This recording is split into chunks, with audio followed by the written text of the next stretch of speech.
Hello? Testing 1, 2, 3. You guys can hear me, right? Alright, let's do this. So, today we're going to talk about graphing. Y equals mx plus b is your slope-intercept form, also known as your calculator form. Why? Because that's the way your calculator likes it. So your calculator will graph equations for you.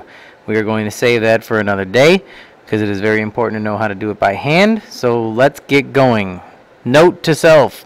If you would like some graph paper, I have placed some graph paper on the website for you to download and use at your own convenience. You could also download these actual notes if you would like to take notes on this actual sheet of paper with a nice graph.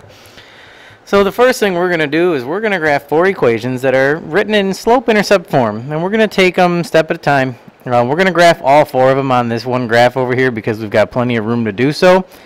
Remember, y equals mx plus b. M was the slope, b is your y-intercept, meaning where it starts on the y-axis.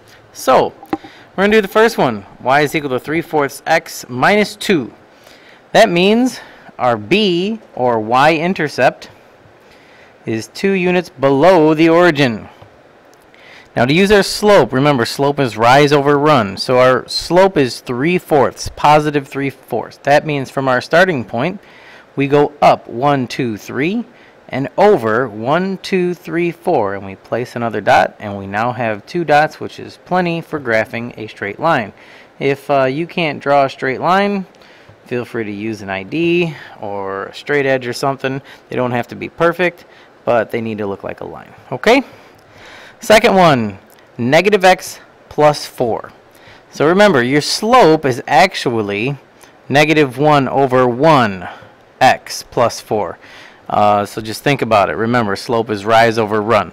So we're going to start up 4 because our y-intercept, aka b, is 4. And then our slope is negative 1, which means we go down 1 and right 1. And then you have enough to do this. And you can do multiple points if you like. You can go backwards if you like. But really, as long as you can give me a good enough slope, and it looks like a line, we are good to go. So the next one is y equals 8. So you might be thinking to yourself, well, I don't have a slope. Well, that's one of our special lines. Here's y equals 8. And y equals 8 needs to be true for any point. So where's another point that y equals 8? How about 6, 8? How about negative 2, 8? You should be seeing rather quickly, but y equals a number is a horizontal line through that number. So since y equals 8, that's why it's a horizontal line where y is always 8. Our last example is x equals negative 2. Very similar to the last example, except for the fact that x is always going to be negative 2. So here's x equals negative 2, but where's another point maybe? How about negative 2, negative 10? How about negative 2, 2?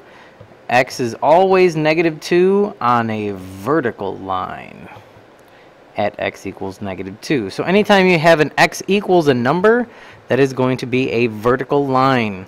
So again, remember, you start with your b, also known as your y-intercept, and then you use the slope to get to your next point. Y equals a number is always a horizontal line, and x equals a number is always a vertical line. Last 2 examples of the notes. Ax plus by equals c is our standard form where a and b cannot be 0 and a is going to be positive. Now we're going to graph by intercepts. We're going to use intercepts. Now, I'm going to show you a little trick of how to do this.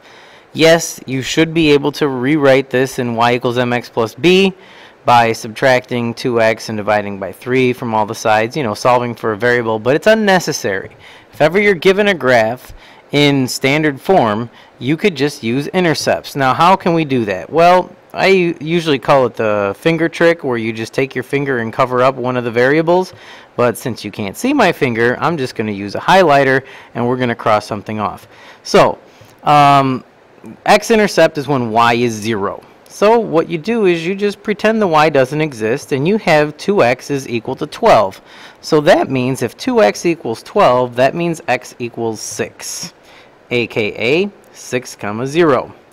And then you would take your finger off of the y, and then you would go back and you would cover up your x, and you would be left with 3y equals 12.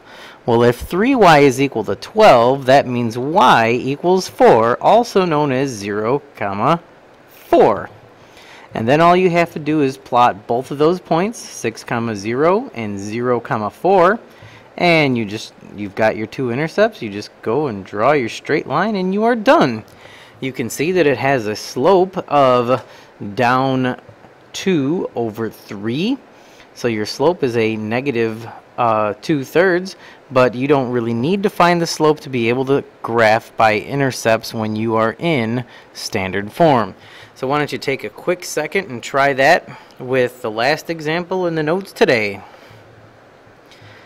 So again, first thing you want to do is cover up your y.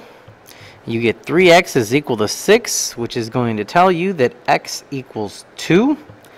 And then you're going to take your finger and you are going to cover up the 3x this time, and you get negative y is equal to 6, which means y is equal to a negative 6. And then all you have to do is take those two, x equals 2, y is equal to a negative 6, draw your line, and you are done.